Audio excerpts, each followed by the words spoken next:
Hello and welcome to the Tennis Podcast, coming to you on another stormy night in New York City. It is 8:30 in the evening. We're in the media restaurant due to some seriously inclement weather swirling around us here in Flushing Meadows, New York. Matt Roberts' very own pathetic fallacy. How are you doing, Matt? I'm okay, thank you. Yes, my mood was a bit like the weather at times today, unsettled, should we say, but I'm okay. People bounce back. We bounce back. The bit lives. We go into 2026. We ride again. She's reached back-to-back Grand Slam finals. You don't have to have blonde hair. We're okay. We are okay, and we've all just come from the winning press conference of Aryna Sabalenka chugging on champagne, dressed in a silver lame jacket, and generally being an all-around vibe that we're going to try and channel in this podcast, David. Yes, she looked like she's about to go into the night. I'll say. And good luck to her. And she deserves to. The jacket does look waterproof, so she's equipped. Certainly Unlike us. better equipped than me. I'm Yes. pretty nervous about the jog for the bus at this point. We've got an hour. Yeah, there could be some good content coming on Instagram tonight. Do give us a follow. Right, let's talk about the final. Aryna Sabalenka beating Amanda Anisimova 6-3, 7-6. A fourth Grand Slam for Sabalenka and the first woman to win back-to-back titles here in New York since Serena Williams in 2014. This has been a hard title to defend. Of course, Aryna Sabalenka has done it. Yeah, and I think that's one of the two narratives of struggle that she's managed to overcome and defeat today. She carries weight of expectation and pressure extremely well. I know there have been moments in her career where things have got the better of her, and twice this year in Grand Slam finals, although I do think they were very, very different. Madison Keys kind of ripped that match out of her grasp, and then the occasion and the Coco Gauff ability to sort of turn things in her favour by making things scrappy amongst the wind. Well, you know, those things went against her, and sometimes she doesn't handle it, but she always comes back for more. This is what I love about Aryna Sabalenka. She doesn't shrink. She doesn't go away. You could say she messed up at the French Open and said some regrettable things that were unsporting, but I think that's still very human what she did there. And she came back out. She sort of swallowed it and apologised to Coco Gauff. Has been unflinching in her apologies ever since about that, and saying it'll never happen again. And I did wonder whether that might take some sort of edge off her competitiveness. Well, not a bit of it. And tonight, you know, she had to stare down an opponent who'd beaten her only a couple of months ago in a big semi-final again at Wimbledon. She had to withstand the 24,000 crowd. She always plays Americans here in the latter stages. And she also had to withstand a fight back, a roaring fight back when the match looked won. And the fact that she still won, I have such admiration for her.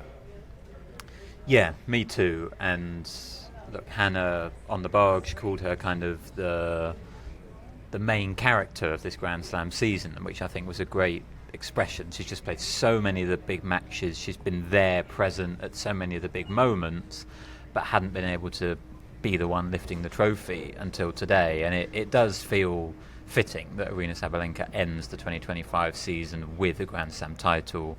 She's the world number one. She's so consistent at the slams, and she's obviously put in the work. You know, I found it interesting hearing her compare that Australian Open experience where she said she just wanted to move on and forget about it, where she said after the Roland Garros final she decided she needed to look at what went wrong, and she realised she did have the wrong mindset. And if ever there was going to be a test of whether that had worked, it was today, for all the reasons David said. Crowd, opponent coming back at her, serving for the match, not closing it, right there and then.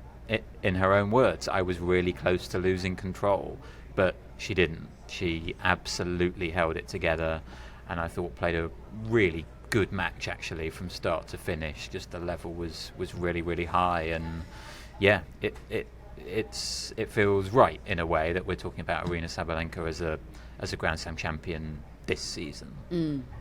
Yeah, this match was so close. It was teetering on the edge of following the same script as the two other Grand Slam finals that she's played this season, in particular the French Open final against Coco Gauff. And she told us that were it not for an epiphany she had in Mykonos, another great advert for the great party reset. Post Roland Garros. It doesn't have to be Ibiza, folks. It can be Mykonos. She said, I was in Mykonos reading my book, enjoying the view, and I had this kind of moment of realisation. She said, I had been expecting everything in these Grand Slam finals to go my way, and I'd found myself shocked when my opponents fought and when my opponents made it difficult for me and put me in difficult positions and didn't just kind of lie down. And she said, look, I know that's stupid, but like that was how I was going into these Grand Slam finals. And when she missed that smash in the latter stages of the second set, and she ended up being broken back by Anisimova, 5-all, ends up in the tie break. The tide could have turned then had it not been for that moment in Mykonos when she found a way to accept that not everything is on her racket. And in that sense, I actually think the match-up today in this Grand Slam final was helpful in a sense, because it was not all on her racket today. Amanda Anisimova in that first set hit 28 combined winners and unforced errors. Sabalenka hit 7, which is absolutely extraordinary. Normally when Sabalenka's playing, she is the one racking up the winners, racking up the unforced errors, and I've often talked about it, how it's a great thing to have a match on your racket, but it is stress-inducing if you're not quite playing your best. You constantly have to keep going for it.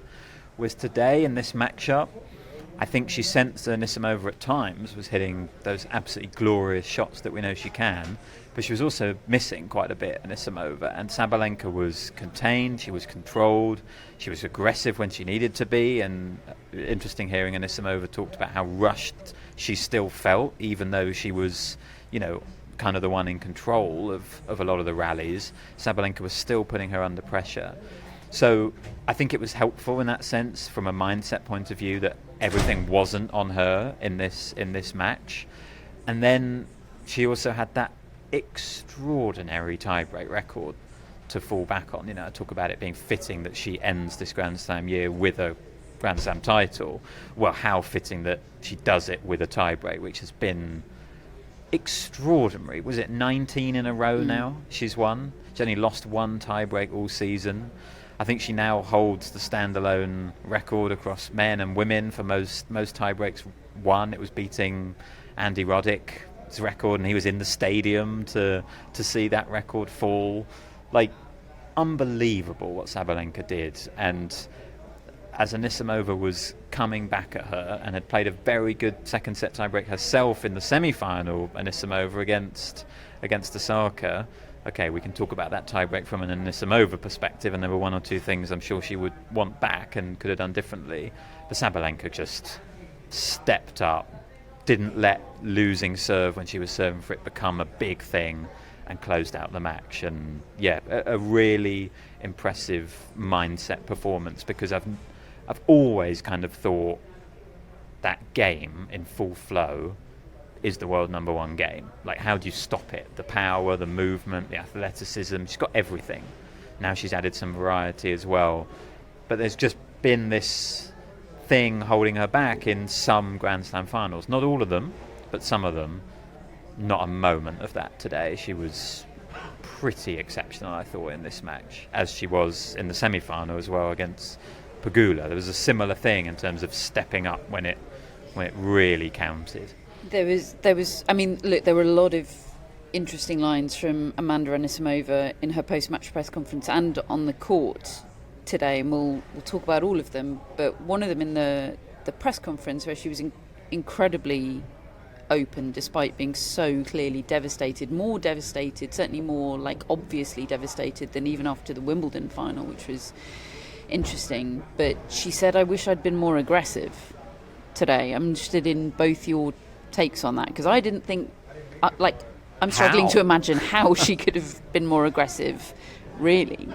I view it as, this may not be what she means, but actually, if I'm to understand where she might be coming from, I feel like it's aggressive the way Sabalenka is, i.e. going out to win the title, not just hit the ball. She hit the ball incredibly hard at times, but there was a sort of a mental ferociousness about Sabalenka. She wasn't fighting herself. Like, sometimes she does. Sometimes she fights with herself and fights with her box, and we've seen how that's unravelled once in a while. Here, it was channeled into winning, whereas I felt like Anisimova, you could feel the frustration quite early on, and she was fighting herself. And I think sort of being more aggressive would be to be more positive with your intent. I think that's a significant area of improvement for her that she needs to find, because even 2 nights ago when she beat Osaka, I thought, this is a risky game she's playing, the way she's going for her shots. It was incredible to watch. One of the most devastating examples of power hitting I've ever seen, and she basically took out Osaka with that. But it was a real roll of the dice what she was doing, and I kind of feel like there is another version to her that could have won that match and could have won then today's match, whereas just all out hitting the ball as hard as you can and looking like you're absolutely on the edge of your nerves all the time, and you're almost. It was almost like if she didn't win it in 4 shots, she wasn't going to win it, because the moment that they started to go long, she was a step behind the ball, and she was spraying it 20 yards long if she couldn't finish it. Maybe a more Sabalenka-like version, or That's it. 2025 Sabalenka, because you go back and watch Sabalenka 5 years ago, and she was on that edge, wasn't she? She was just go for it. If it doesn't go in, oh dear. Precisely. And I think it's there. I think this is about learning. She's learning how to be. She's already become a great player, and she's just got otherworldly talent. And she's found out. I mean, look, at the start of this year, she was nowhere. She's figured out how to reach Grand Slam finals now. Now she's got to figure out how to win them, and I see a student there. The way she had that Wimbledon experience and was prepared to go back into the video to watch herself suffer. That tells me you've got a student who's going to learn. Do you think that's what she meant when she said, I think I didn't fight hard enough for my dreams today, which was the most crushing line that she delivered in the ceremony? Yeah, that was a devastating line, because it didn't match up at all with what I'd seen out there, fighting back from going down an early break, and again you might start thinking, oh god, is this going to happen again in a Grand Slam final? But she dug in, she got the first set back on serve, and she did the same twice in the second set, getting it back on serve. She actually played her best tennis, I think, when she was down in the score today, Anisimova, which is sometimes easier to do that. I think that would be a kind of learning for her. Like, she needs to try and bring that tennis when she's ahead and stamp her authority on a match a little bit. I think the word that came to mind is I felt like in the middle of this match she had a real drop in intensity. I think she came out fired up, hitting the ball so well. Even in the first couple of games she didn't win, there were really good signs that this was not the Wimbledon final. She was making plays, hitting winners. She then got that first set level, as I said, but then there just seems to be a drop in intensity which carried on into the second set a bit. And I guess what I'm talking about there is kind of, I think, what David's talking about as well, in terms of she wasn't like projecting this positive image to Sabalenka that she was there to fight. Like, I think, or the crowd. Right. She didn't use them, and she never really does. That's not a natural thing for Anisimova to use them, I don't think. But maybe there could have been a bit more than that. And I think things were bothering her today. Clearly with the roof and the lights, she was really struggling on the serve, and there was quite a lot of untimely double faults. Her percentage wasn't great. We've talked about how her serve has been improving. today was a bit of a regression on that front. I never felt like she had an easy hold of serve in her. It was always just a little bit of a struggle, and you could tell by how annoyed she still was about it in the press conference hours later that, like, clearly there was no chance of her overcoming that in the match. She said, you know, it bothered her, she wasn't expecting it, and I think she was never quite able to snap out of that, and that would be another thing that maybe she can improve going forward. Like, you've got to be able to let those things go, I think. The Osaka match was under the roof, though, wasn't it? But she particularly talked about it as being in the day under the roof. I think it's just something to do with what you see when you look up there, because they close all the shutters at the top, and it's white. Yes.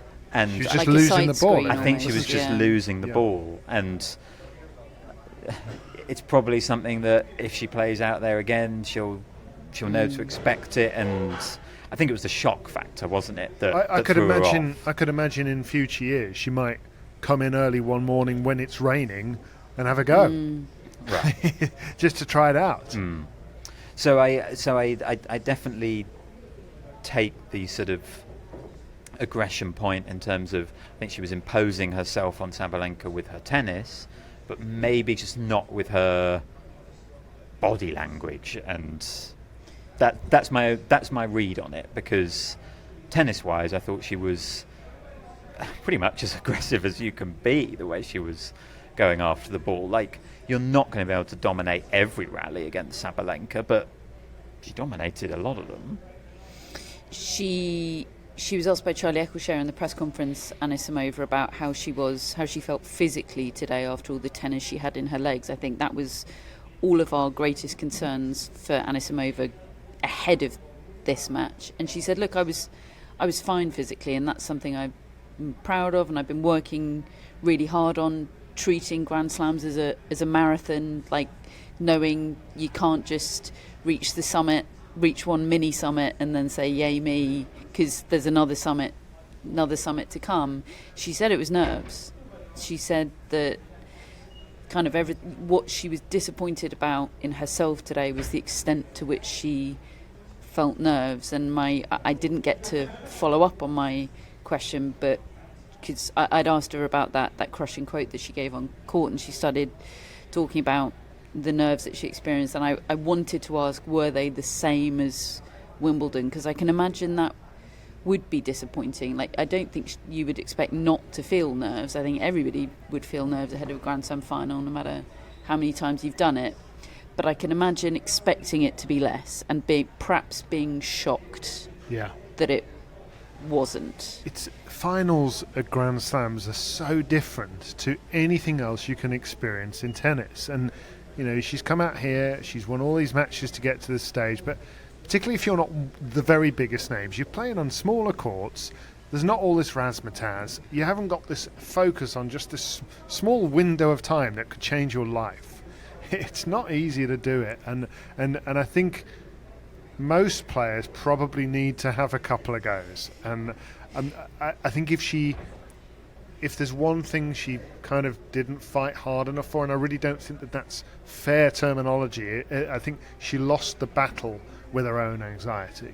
And I'm not criticising, but her team, I was commentating so I could hear a lot of the interactions. They were trying so hard to get her to stop just being doomsday about everything. You know, they were trying really hard to get her to just no, concentrate, don't worry about that, I know you can't see the ball, stop talking about that. You know, they were desperately trying to, she was spiralling and tail spinning, and I understand it. It's a lot easier in a way to accept defeat to those things, and she was having that battle, and she was trying to get something, and she did. I feel like she got going, but it was too late.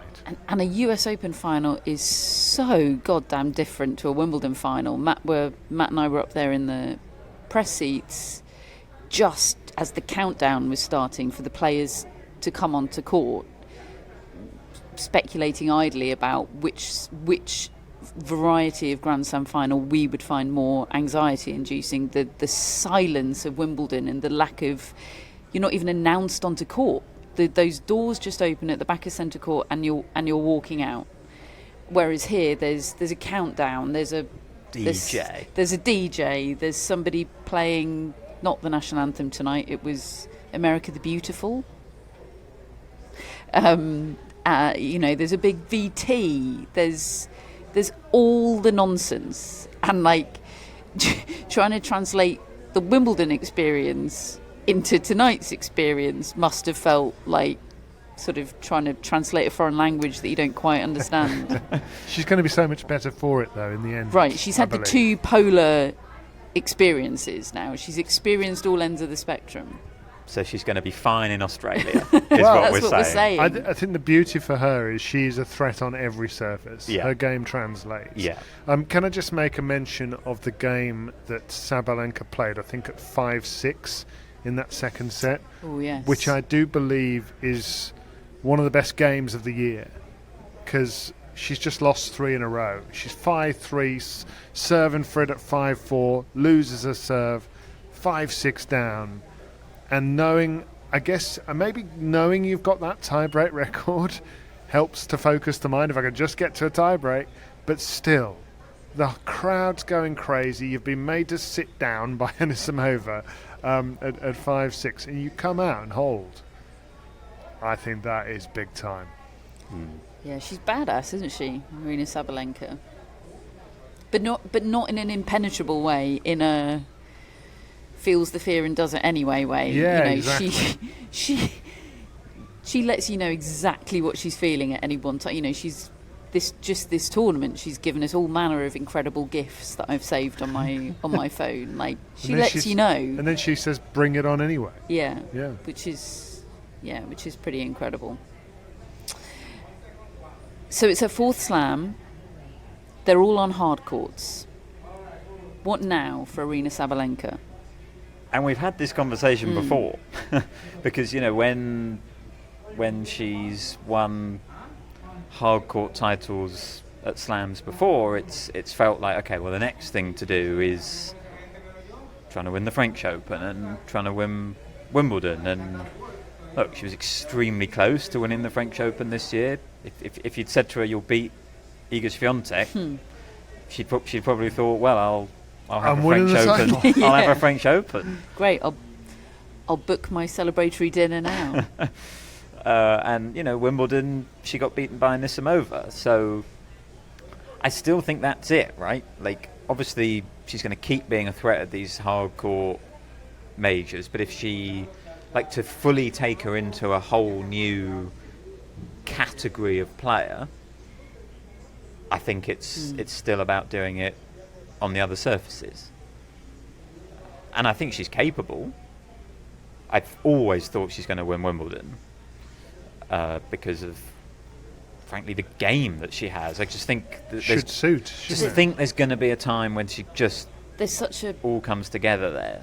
Yeah, our fantasy league friend Drew said in our group chat at the end of this match that he'd love to do a sort of sliding doors analysis of the 2 Wimbledons that Sabalenka had to miss, one through the ban of Russian and Belarusian players, and one through that shoulder injury. We'll never know. It's totally hypothetical speculation, but she feels like a Wimbledon champion in waiting, doesn't she, with that game? And she hasn't had that many bites at the cherry in her prime.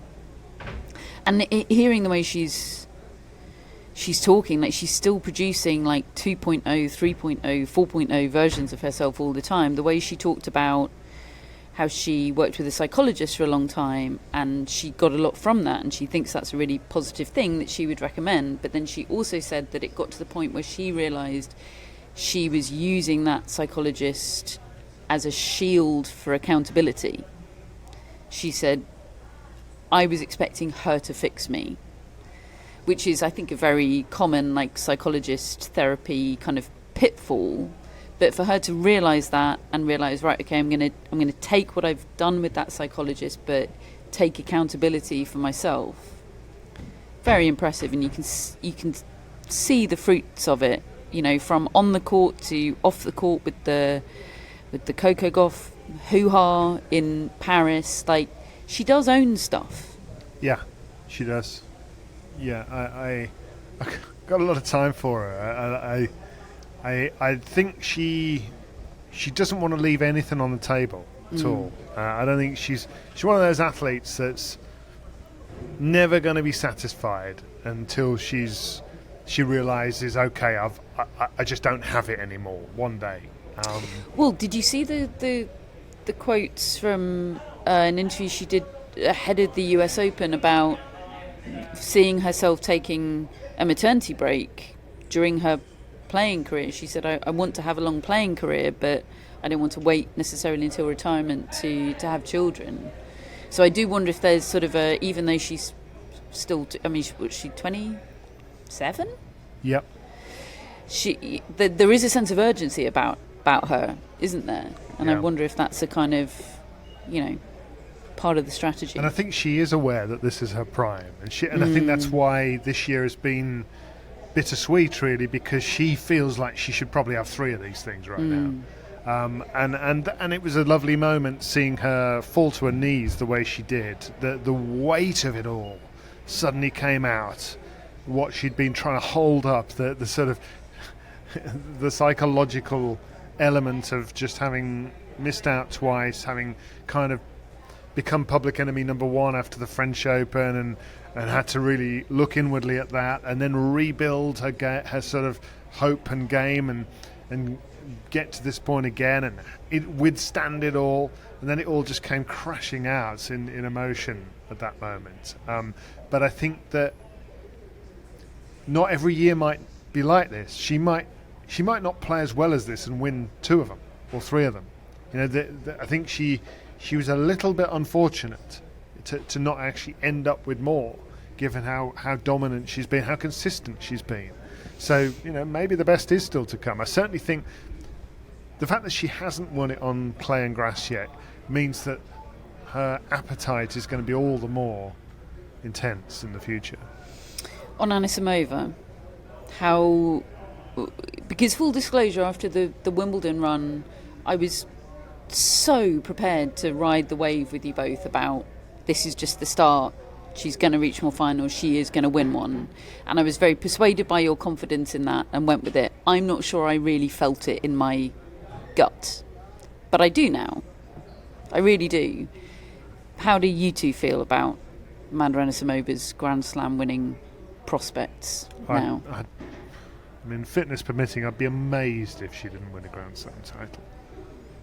With that game, how it can work on all the surfaces, and how much of an adult she is in terms of dealing with situations like this, that she doesn't just deflect and just sort of write things off. It's accountability again, isn't it? Yeah, it's accountability. I didn't know that was what she was like. I didn't know her very well until she reached these finals, and then you hear more from her, and you actually, that I still can't quite get over what she told us about the Swiatek. Watching the video the night before, I think it's incredible. So I feel very bullish for her. I just think that game, I think she's going to get better too. She just needs to maintain good fitness, because I think her movement will improve still further. I think her handling of the moment will improve. Well, she employed this sort of backroom staff, in the spring of this year? These are early days. Yeah, she's been with her coach Vlieshauers for about a year now, but in terms of the backroom staff and Scheide, I think, isn't it, who's been so instrumental. Yes, that's been in the last 6 months or so. And that's the thing, I think. Yes, we've known about Amanda Anisimova for a long time, even though she's still only 24 years old. But this is the first year where everything's in place for her to be a Grand Slam contender. I think the one thing she had in place before was the top level. The game has always been dangerous against the best players, but you're not a Grand Slam contender just because you've got that top level once in a while. there's a lot of players who can probably lay claim to that. It's the floor and ceiling thing, isn't it? Right, she's raised the floor, and she's more comfortable on tour now after her break from the sport. She's got a great team in place who I think really understand her and are tailoring her training specifically around her. Her movement's improved. She's working on her forehand and her serve, which can be great, but can also break down a little bit. The mentality is so much improved, and there's still work to do. We've talked about not getting so down on herself in the matches, but as I said, this is the first year where all of those things have been in place, and I don't see a reason why she's not going to continue to be this person and this player for a few more years. So therefore I think she remains a Grand Slam contender in the years to come. And on all surfaces? Clay would be the one where I think she's dangerous on clay. I do. I think she can play on clay, but I think it's harder for her to impose her game quite so much, and some of the weaknesses, like the movement, are exposed a little bit more on that surface. But she's still dangerous. She still reached the Roland Garros semi-final, back in 2019, and she pushed Sabalenka this year on the clay too. So I suppose what I'm saying here is we've had a couple of other players recently, Ons Jabeur, Jasmine Paolini, reach multiple Grand Slam finals, and you kind of come out of them thinking, okay, can they keep this up? All that kind of thing. I do think Anisimova is better placed than them. Paolini was much later in her career, and also it felt like she was absolutely peaking to do those things. Jabeur, I suppose Jabeur's a little bit different because she reached that third one, and that did feel like a massive, massive chance. It's after the third one where things have changed. But for Anisimova, it just feels like she's not hanging on to that level that she's shown these couple of months. That feels like this is her level now. And actually that there may be more to come. There may be more to come, and I think you talked about Grand Slam finals being so different from other matches that you play. It was interesting hearing her just say the word finals generally. She didn't say Grand Slam finals in terms of nerves. She's not won that many titles. She's won 3 titles in her whole career, and a couple of those were 3-set wins in finals against players that she's a lot better than. Do you think she could do with just winning, getting the winning feeling? I think so. Cleaning up, going to Almaty. I don't know if there is a WTA event in Almaty, but insert Almaty-esque tournament here. Linz. That is what I'm saying. Monastir. I just think a bit more experience of playing big matches, finals, stuff on the line. I know she won Doha earlier this year, but she didn't really show up in the Queen's final. I know it was Tatiana Maria, and none of the big hitters were showing up against her. Another one who scrambled her brain there. Scrambled her brain. Good point. I think I've seen her get out of a lot of matches this year when she has been stressed, but they've just not been in finals. Like, she is capable of doing it. It's just the final thing is difficult. So the more experience she gets, I do think will be helpful for her. And she's going to be 4 in the world, I think, on Monday. Like, she's going to be seeded at all the events for the foreseeable future. Like, she's going to be able to work her way into tournaments. So I really, really do think the outlook is extremely positive for Anisimova. The other thing is she's got a taste for it now, and I found it really notable tonight how as sad as it was, because she was obviously in a devastated mental state, but the number of times she used the phrase "my childhood dream," my childhood dream to win one of these, and I feel like I haven't heard her talk about that for quite a long time,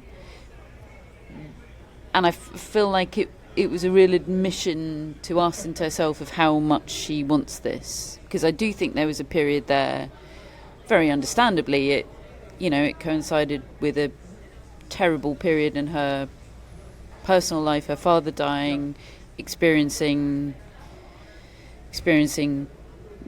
mental health problems and lack of drive for being on tour. But like, there certainly was a period where it looked like she kind of put that childhood dream in a box, and like, I'm going through the motions here because it's what I know, and I kind of maybe even owe it to my talent to do this and give it a go, but is my heart really in it? Well, I felt like she's put her heart and soul into this now, and she's prepared to put that on the line and be hurt, because that's what putting yourself out there potentially means. But yeah, good on her for doing it. Just finally on Sabalenka, I feel like I'm going to ask this question, this terrible question, which you can probably see coming. I'll do it every time she wins a slam because I'm sure she's going to win more. I'm going to ask you what her final Grand Slam total is going to be come the end of her career. I think she can double what she's got now. So 8. Yes. Yeah, I had 7 or 8 in mind. Interesting. I think a lot of people would think that's maybe quite low. Maybe, yeah. But she could get, she could get to 7 next year. Right. If she has a really good year. You've had 4 different champions this year. That's it. There's just so many players who are capable of winning slams. I mean, if Anisimova is going to win one, as I think she will, and then I look around and I think, well, surely Swiatek's going to win some. Coco Gauff has won a couple. I would have thought she'll probably get and another Draver's coming. Yeah, right. Rybakina still has that game, and Sabalenka could run into Rybakina, and we know she doesn't love that. There's so many out there that are dangerous and champions so you're saying in waiting. I think David. 8's a good number. I do. Okay. I think she's got a big enough window as well to get that many. Okay. 8's a lot of majors. Yeah. Will she do the career slam? Right now, I would say no. I'm not entirely convinced. I think she's capable of winning them all, but I don't know whether she will actually do it because it's difficult.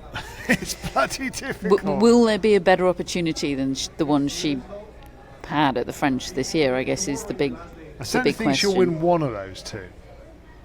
She'll be on a quest. I'd be very surprised if she doesn't end up with a natural surface Grand Slam title.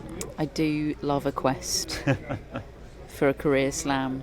Okay, well, I'll keep asking you that question every time she wins a major title. That is it for part 1. Join us in part 2 when we talk about some other results from today. And of course, we'll be looking ahead to tomorrow, the final day of action at this year's US Open.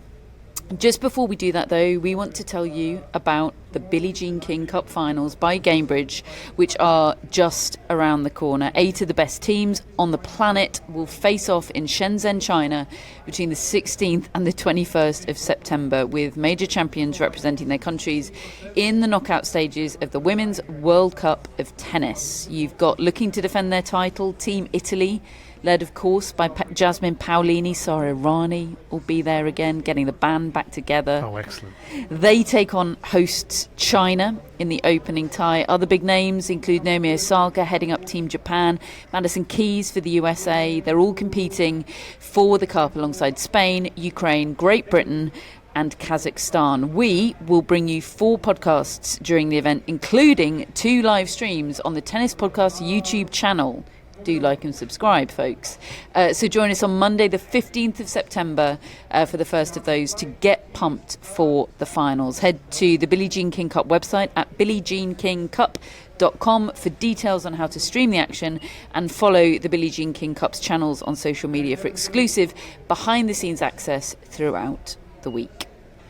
Welcome back to part 2 of the Tennis Podcast, where we have some other results to wrap up from the penultimate day of action here at Flushing Meadows. Let's start with the men's doubles final. Won in dramatic fashion by Marcel Granollers and Horatio Zeballos, beating Joe Salisbury and Neil Skupski 3-6, 7-6, 7-5 in the first match of the day on the Arthur Ashe Stadium, saving 3 match points along the way, David. Oh, Catherine, I heard an interview with Joe Salisbury. Oh, dear. I mean, listen, congratulations to Granollers and Ceballos. Take nothing away from them at all. But working on a British radio station, you get to hear the British player interviews. And his voice, he said, we'll probably have to give ourselves a few days before we watch this one back and debrief where it went wrong. But we'll have to do it eventually. But I think we're going to have to give it a few days. Your heart breaks for players in that position. Somebody's got to win, somebody's got to lose, but my word, that's a tough way to lose. And it's the second Slam final of the season that they've lost to Granollers Ceballos. They beat them in the French Open final as well, which wasn't quite as heartbreaking, but it was a bit heartbreaking. It was another close one. So incredible year for Granollers Ceballos, their second Slam of the season, their first US Open title. They reached the final here back in 2019 in one of their first tournaments together. I remember at the time they were kind of trying it out. They weren't sure if this was going to be a partnership that lasts, and 6 years later here they are. That's really good going for a doubles team. There was a very sweet Carlos Alcaraz behind the scenes bit of footage reacting to their win, wasn't there? He was into it. Of course he was into it. You surprised me. Gave it the double fist pump and Bamos when they won. Obviously his fellow Davis Cup teammate, Marcel Granollers, there. Yeah.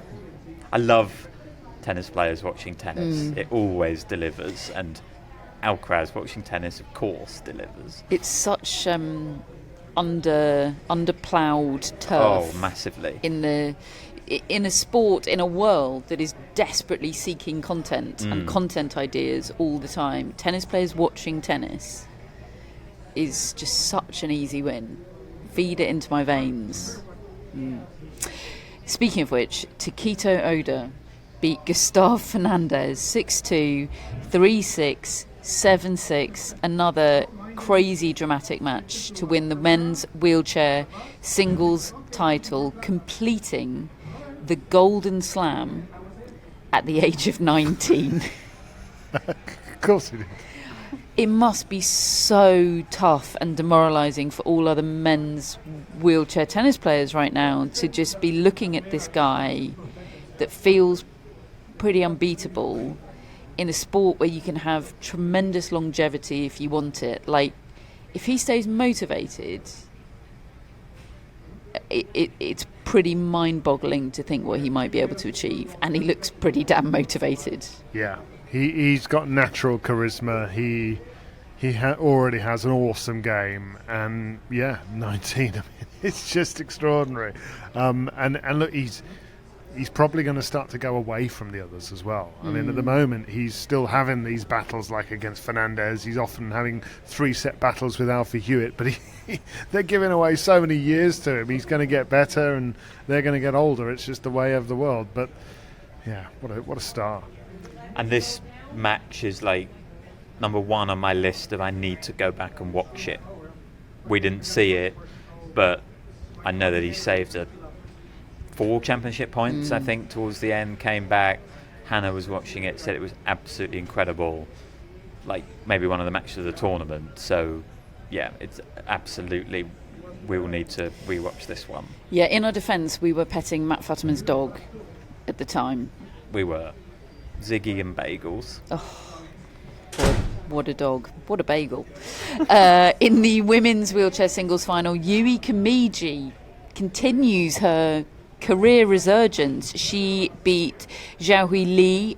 Love 6 came back from losing a 6-love first set. Love 6, 6-1, 6-3 to win her third US Open title. She won her first back in 2014. Been an extraordinary year for Yui Kamiji. It's her 11th major singles title overall. She's still just missing Wimbledon for that career slam, so she's on a quest.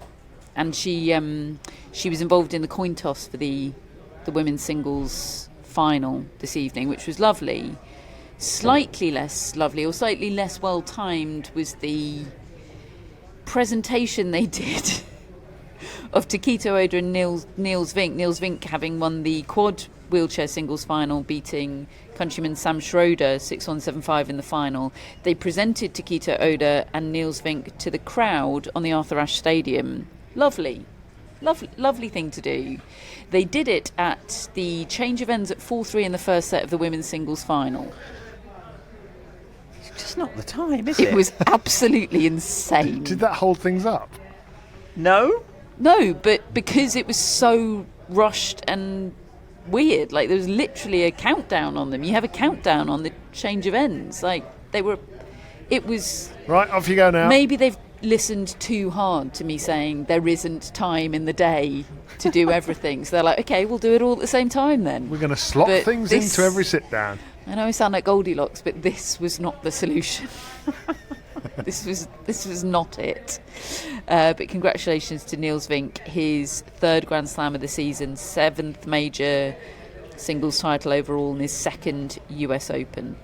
The juniors, talent spotting corner. The men's was won, or the boys rather, was won by 16-year-old Bulgarian with an excellent name, Ivan Ivanov. Oh, we've got another Bulgarian to start off Yes, the career with. in fact, David, we have two. It was an all-Bulgarian boys final. It's where the tennis podcast Ivanov started all those years beat ago. Alexander Vasilev, and it adds to his boys Wimbledon title, and that is the same double that Grigor Dimitrov did back in 2008. Unfortunately, David, we are now old enough, and we have been podcasting long enough that we are seeing the Grigor Dimitrov legacy. It'll be Grigor Before our Dimitrov eyes. relived before you know It's it. been in the pipeline for ages. So you might look at that and think, oh, this guy's the next Grigor Dimitrov because he's on the same trajectory. But also doing that Wimbledon US Open boys double was Philip Peliwo, who I know nothing else about. I vaguely remember that name. As a much-typed junior, probably. Yes. The girls' singles title was won by 17-year-old Belgian Jeline van Drom. She beat the Swede Leah Nilsson It's a good name. in the final. Great name. Yeah, every time I see it on the app, I think it's Van Damme. J. Van Damme. Like Jean-Claude. Indeed, yeah. So those are your names to look out for in the future. And that's our new Grigor Dimitrov, David, to get irrational about. Okay? Excellent. We need those. Right, that's it for part 2. Join us in part 3 when we'll look ahead to tomorrow, the final day of action from the 2025 US Open. Welcome back to part 3 of the tennis podcast on day 14 of the US Open. Let's look ahead to tomorrow's order of play. There is only one match on it. It is Jannik Sinner, the top seed, the defending champion, against Carlos Alcaraz, the second seed and 2022 champion here. What are the battlegrounds? What's it going to take to win? Who is going to win? And also, can I point out that when I went to look up the order of play on the US Open website, I found an article about Carlos Alcaraz with the title "From Bald to Blooming," which I'm obsessed with. It is quite funny if you put side by side the day we first saw the shaved head and now. It's grown a lot, folks. But I think we said at the time, he's going to look great it's in the going final. to look good when he's holding the trophy. Yeah. So is he going to be holding the trophy? Well, I think he will be. The battlegrounds you talk about, I think the first thing to say is Jannik Sinner going to be fully fit? I know he said it's nothing much, I'm going to be fine, it's not going to be a factor. I hope that's true. But I haven't been entirely convinced about his physicality over the last few weeks, really, because obviously it was an illness that he retired from the Cincinnati final with. Certainly, when you look at the two of them, Alcaraz looks like the one who is in pristine condition and absolutely bursting out of his shoes to get going. Not that Sinner isn't up for it, he is, but I wonder whether he's a little concerned about something. If not, then he will do what he does. He will be slashing balls down the wings and trying to rush Alcaraz the way he's successfully done in big matches before. I mean, he was very, very close in 2022 to beat Alcaraz here, and it was another one of those French Open final types where Alcaraz just sort of bent reality his way with mystical powers that only he possesses, and he only possesses them every so often. The rest of the time he's just a general wizard. But I have been more convinced by the Alcaraz game this tournament than ever before. And I think it'll, fitness permitting, I think we're in for another great final, 4 or 5 sets, but I do think Alcaraz comes out on top. Do you think Alcaraz can come out on top without doing the mind-bending, reality-defying without things? doing what he did in Paris? I do. And you think that's the difference? That's where I feel differently about it. There's more authority about the way he's playing right now. For his sake, I'd like to see him play a little bit more like he did in the first 5 rounds rather than the 6th round, where I feel like it wasn't quite there. The authority and the conviction behind the strokes and the clear thinking wasn't quite there yesterday, and yet he still won in straight sets. I sort of think he might just put it all together tomorrow. And I've said 4 or 5 sets. It might even be 3, because I think he's... Really? Yeah, just because... No man has ever won this title without dropping a set. I think it's possible. And that's not to do any slight to Jannik Sinner. And look, I think it's more likely to be 4 or 5 sets. But I think I wouldn't rule out a real masterclass from start to finish from Alcaraz. Certainly if Sinner isn't quite 100% fit.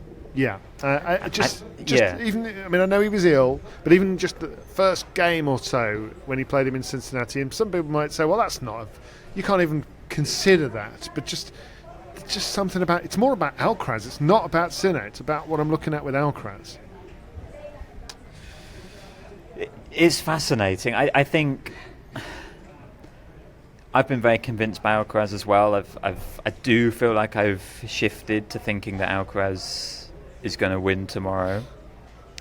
I suppose the Djokovic performance gave me slight pause for thought in terms of like how different is he, because I kind of expected him to come out and be really convincing against Novak Djokovic, and he wasn't.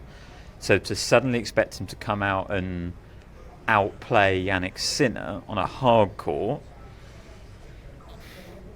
it does feel like we're expecting there to be a jump, a difference there, which we just haven't seen against Sinner yet. Like, I think he's beaten him convincingly at Indian Wells. I don't read too much into that because of the conditions. I think they do play into Alcaraz's ability. The clay court is hard courts, aren't they? Right. Indian Wells. They play in his ability to change the shape of Dominic rallies. Thiem's consolation prize for not winning French Open.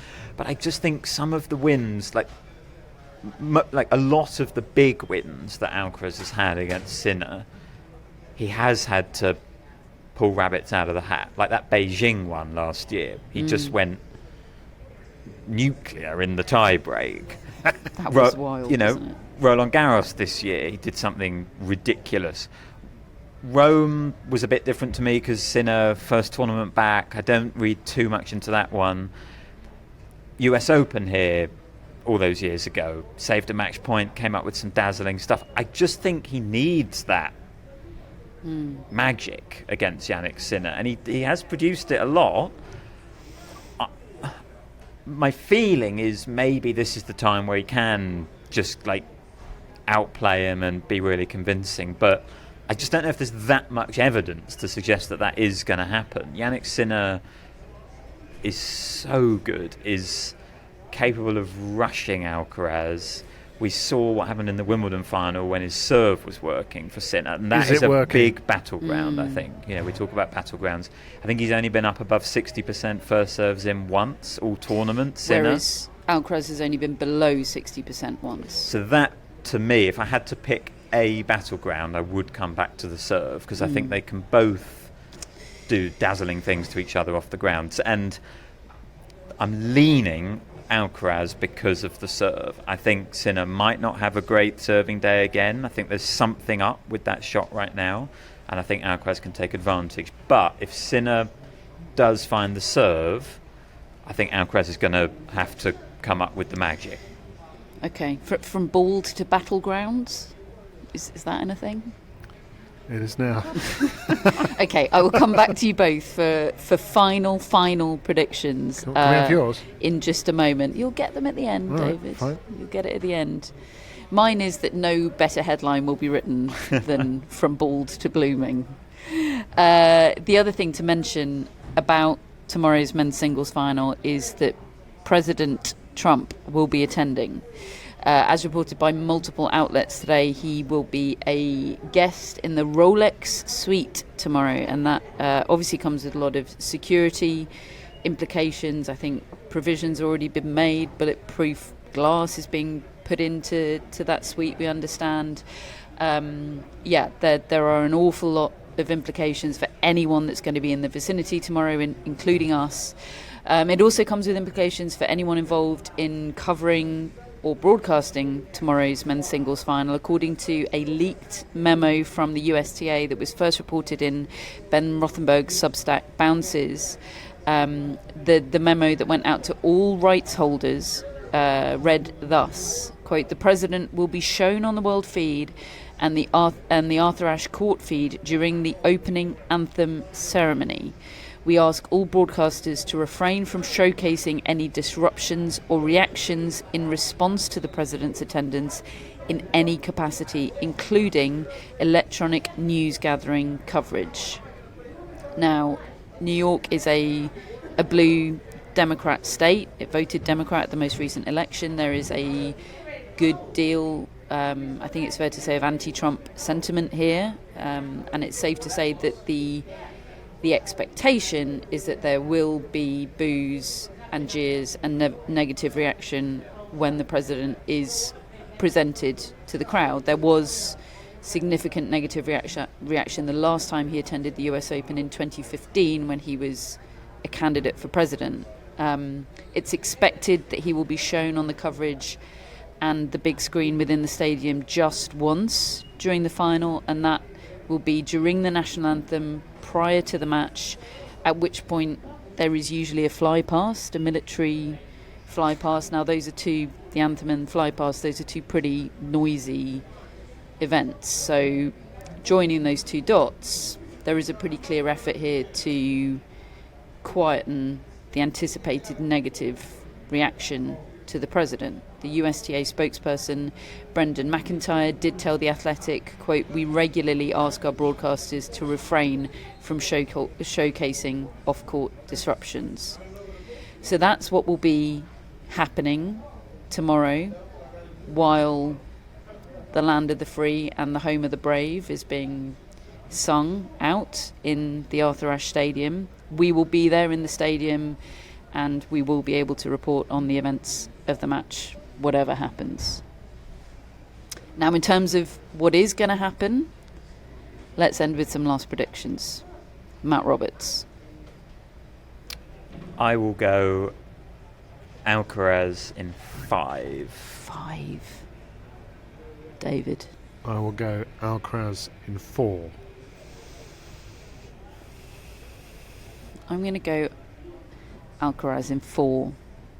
But there was a part of me that almost went Alcaraz in 3. Because I think this AB issue is a little bit worse than Jannik Sinner is probably letting on.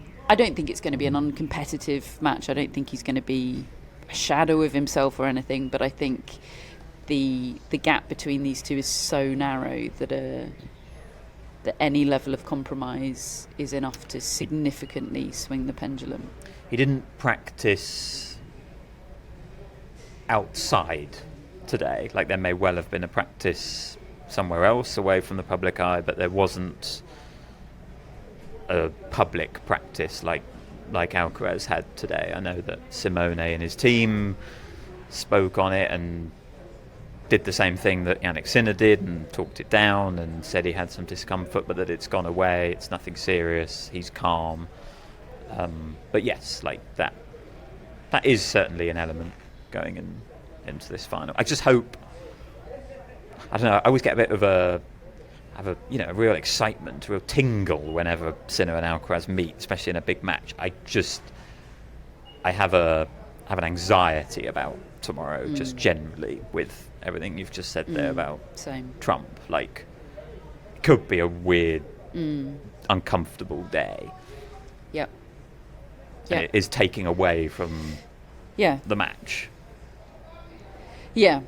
And sport is a place of escapism for so many people. It's a strange feeling, for sure. Shall we talk about today's mascot?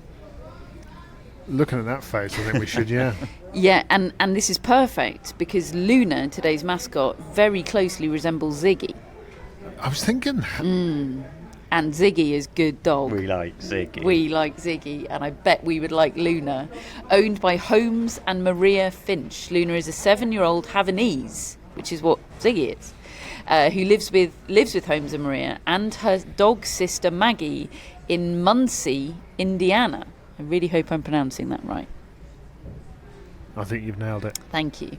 Like Jasmine Paolini, Luna is quick to smile and full of energy. She loves playing fetch with her humans and taking walks with Holmes while he listens to the podcast. She can also often be found snuggling with her humans on the couch while they watch their favourite player, Carlos Alcaraz. Big day for Luna tomorrow. In this photo, she is sitting with Holmes's vintage Borg Pro rackets that he played with on his high school team in the early 80s. David, do those rackets look familiar? They're Donne. They do. That's a blast from the past. Slightly early for even me, but yes, they are quite recognisable. Yeah. That's a good photo. It's dog. It's tennis rackets. It's good stuff. Thank you, Luna. What a lovely dog. Thank you, Holmes and Maria, as well, for making Luna today's mascot. We, of course, have our mascots, Phoebe, Maisie and Roger. Hello to you. I've got a big chance of a mid-table finish this tournament, and I'm clinging to that respectability. Me too. Same. Yeah. None of us are getting higher than mid-table. Ambitious. Look, Phoebe, Maisie, Roger, it's been a tough tournament. Hello to our top folks and executive producers, Greg, Chris and Jeff. We salute you. Matt, let's have some shout-outs. We have Keith Rice. Right, Keith. Hello, Keith. Keith is an un-Tennessee name, isn't it? Yeah, I've got an uncle who passed away a couple of years ago called Keith. Uncle Keith. It's a very uncle-y name, Keith, isn't it? And, Uncle Keith. Used to go to the football with me all my life. Bless him. Lovely. Keith hasn't added too much extra information about himself, just says simply Alejandro Davidovich Fokina will win a major one day. Keith's a bold guy. Yeah, now Keith's my kind of fella. Yeah.